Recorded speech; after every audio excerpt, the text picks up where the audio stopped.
Она што пред 50 дена се случи во Кочани, уште една голема, најголема трагедија во нашата држава, но и во Европа, тоа е дискотеката Пулс.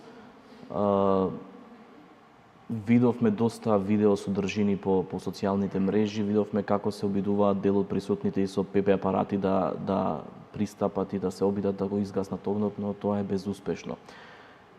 Како вие гледате на пожарот во Кочани? Пожарот во Кочани, значи јасно се гледал што е настанат. Пиротехниката била користена. Се гледа и на самата снимка дека го палат. Меѓутоа, лошото во целата таа работа е што вградените материјали во таа дискотека се од лесно запалива природа.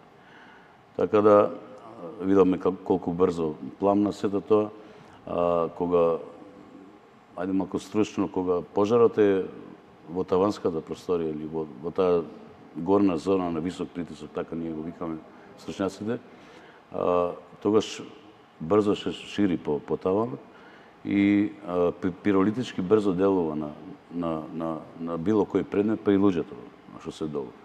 Затоа ние имаме толков број на повредени и толков број на жртви во ствари таму. Да не зборувам за, значи, влезовите излезите колку треба да има. Практично само еден имало. Да. Односно имало два, но вториот бил веќе, да не речем целосно затворени и заклучени. Да, сето тоа од противпожарна гледна точка, значи не ги исполнува не минимум, него никакви услови, значи, за работа од таа дејност. Јас мислам дека слушнав од некои пријатели од таму, од мои колеги, дека имало доста од жртвите во санитарните простори, каде што пробале на некој начин да се спасуваат таму, каде што они дори не били изгорени, само били угушени од јагарот. Да, како најголем дел од жртви.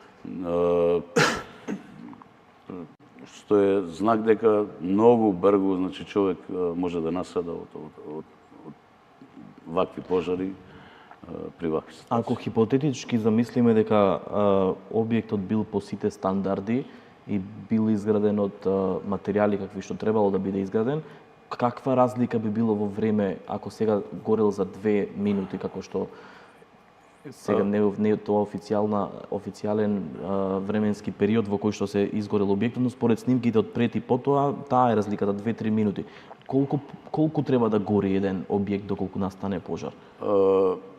Видете, доколку би била вградена опрема која треба да биде по стандардите за таа намена, например, алармите за пожар, они мора да издействуваат измеѓу 5 и 14 секунда. Што значи се работи за секунди, не се работи во за... Во 5-та секунда алармот би се вклучил дека има пожар. Да, има пожар. Значи тоа е рано предупредување или мало количина на чат, че ги активира нив. Доволно е само алармот да им каже на луѓето дека треба да излегуваат, да почнат да излегуваат. Вие ако видовте од самите снимки таму, дори некои се забавуваа на таа сцена кога почна се пали. Она снима со телефон. Да, практично не сваќаат сериозноста на пожарот. Да, не ја сватија на некој начин сериозноста што може да се случи во моментот. Меѓутоа, на прашањето за колку време гори.